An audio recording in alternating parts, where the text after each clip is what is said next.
ایک نوجوان ہمارا طبیعی دوست گلاسگو میں رہتا تھا، وہ بیمار ہو کے ہاسپٹل گیا ہے، تو اس کی جو اٹینڈنٹ نرس تھی اس نے 3-4 دن کے بعد کہا کہ آپ مجھ سے شادی کریں گے؟ اس نے کہا میں مسلمان ہوں، تم کرسچن ہو؟ کہا میں مسلمان ہو جاؤں، اگر آپ شادی کر دو تو میں مسلمان ہوں۔ اس نے کہا تم کس وجہ سے مجھے یہ پیشکش کر دو؟ وہ کہنے کہ میں 3 دن سے تمہیں دیکھ رہی ہوں تو کہ تم نے ایک دفعہ بھی نظر اٹھا کے مجھے نہیں دیکھا، میں نرس ہوں، میری زندگی یہاں گزری ہے، میں نے کوئی نوجوان ایسا نہیں دیکھا جو لڑکی کو دیکھ کے نظر جھکا لیتا ہو، میں پہلی دفعہ اپنی زندگی میں کسی کو دیکھ رہی ہوں کہ جب اس کے سامنے میں آتی ہوں تو اس کی نظر جھک جاتی ہے، تو مجھے یقین ہو گیا تیرے اندر سچائی ہے۔ وہ مسلمان ہو گئے، اس نے آگے کتنی بچیوں کو مسلمان کیا۔ پھر اشفاق احمد صاحب مرحوم تھے، یہ ڈرامہ رائٹر، ان سے اچھی سلام دعا تھی میری، تو ایک دن مجھ سے کہنے لگے کہ میں تبلیغ کے کام سے متاثر ہوا ہوں انگلینڈ جا کر، پاکستان میں نہیں انگلینڈ جا کر، تو میں ایڈنبرا میں پارک میں بیٹھا تھا، میری بیوی میرے ساتھ بیٹھی تھی، تو ایک جماعت آئی، انہوں نے آ کر اذان دی مغرب کی اور نماز پڑھی۔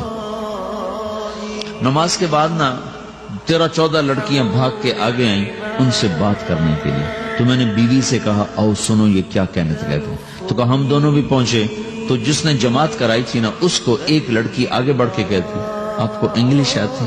کہی آتی ہے۔ کہی آپ نے کیا کیا ہے؟ کہی ہم نے اپنی عبادت کی۔ تو لڑکی کہنے لگی آج تو اتوار نہیں ہے، تو اس نوجوان نے کہا کہ جی ہم دن میں 5 دفعہ کرتے ہیں، صرف اتوار کو نہیں، روزانہ 5 دفعہ۔ وہ لڑکی کہنے لگی یہ تو بہت زیادہ ہے، آپ اس کو کیسے نبھاتے ہیں؟ تو اس نے اس کو جواب دیا، 2-3 سوال اس نے اور کیے، جواب دیا، تو کہنے لگی اچھا بہت مہربانی، اس نے اسے ہاتھ بڑھایا آگے ملانے کے لیے نا، تو وہ نوجوان کہنے لگا میں آپ سے معافی چاہتا ہوں، میں آپ کو ہاتھ نہیں ملا سکتا۔ تو اس لڑکی نے کہا کیوں؟ کہ یہ ہاتھ میری بیوی کی امانت ہے اور کسی کو نہیں لگ سکتا۔ تو لڑکی کھڑی تھی، وہ زمین پہ گر گئی، صرف اس بہت وہ زمین پہ گر گئی، کھڑے کھڑے وہ زمین پہ گر گئی، اور وہ بچوں کی طرح رونے لگی پھوٹ پھوٹ کے، اور کہنے لگی وہ لڑکی کتنی خوش قسمت ہے جس کے تم خامد، کاش یورپ کے مرد بھی ایسے ہی ہوتے۔